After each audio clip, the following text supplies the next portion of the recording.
ఈ రోజు మన అనిల్ రావిపూడి గారి డైరెక్షన్ లో చిరంజీవి గారు సినిమా పూజ స్టార్ట్ అయింది. ఎట్లా ఫీల్ అవుతున్నారు? ఉగాది రోజు కదా, ఇక సినిమాలో తీపి కారం ఉప్పు పులుపు అన్ని ఉంటాయని చెప్పి ఈ ఉగాది రోజు స్టార్ట్ చేశారని చెప్పి అనుకుంటున్నా.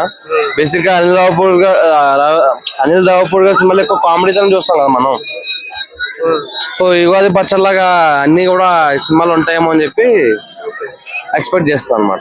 సో అనిల్ రావిపూడి గారి సినిమాలో అంటే ఇప్పుడు అన్ని ఎక్స్పెక్ట్ చేయలేం కదా, మనం ఓన్లీ కామెడీ గురించి అనుకుంటున్నాం. సో అన్ని ఉంటాయంటే అదే ఇప్పుడు F2 హిట్ అయింది, F3 బోల్తా పడింది అంటే F3 లా పనికిరాని కామెడీ. మళ్ళీ సంక్రాంతికి వస్తున్నాం అయితే బాగుంది. సో కామెడీ జోనర్తో పాటు కొంచెం యాక్షన్ సీక్వెన్సెస్ కూడా పెడితే బాగుంటది. లైక్ భగవత్ కేసరి, పటాస్ అలాంటి మూవీ మళ్ళీ ఎక్స్పెక్ట్ చేస్తాం అనమాట. సో ఇక శ్రీను వైట్ల కదా మనం చూసుకుంటే కామెడీ అని చెప్పి లాస్ట్ కి ఆయన కామెడీ ఎవరు చూడట్లేదు.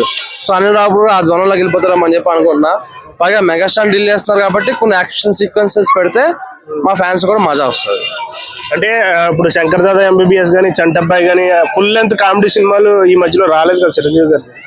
అట్లాంటివి బాగుంటది అంటారు, కొంచెం యాక్షన్ కూడా మిక్స్ అవ్వాలి. అదే యాక్షన్ గా మిక్స్ అయితేనే బాగుంటది.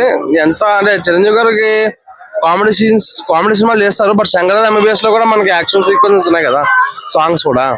సో వెంకటేష్ గారు సెట్ అయినట్టు చిరంజీవి గారు సెట్ కాదు. సో బెటర్ కామెడీ కాకుండా కొంచెం యాక్షన్ పెడితే ఒక లైక్ భగవత్ కేసరిలో పెడితే బాగుంటది. సబ్జెక్ట్ ఇటు ఫ్యామిలీ ఎంటర్టైన్మెంట్ బాగుంటది అంటారా, ఏమన్నా మెసేజ్ ఓరియంటెడ్ లాంటిది బాగుంటది అంటారా? సో ఆయన ఎంత మెసేజ్ ఓరియంటెడ్ ఇచ్చినా సరే లాస్ట్ కి ఆ ఫ్యామిలీ జోనర్ కి వెళ్తుంది మూవీ. సో అనిల్ రావిపూడి అంటేనే ఒక ఫ్యామిలీ డైరెక్టర్ కింద ముద్ర పడిపోయింది.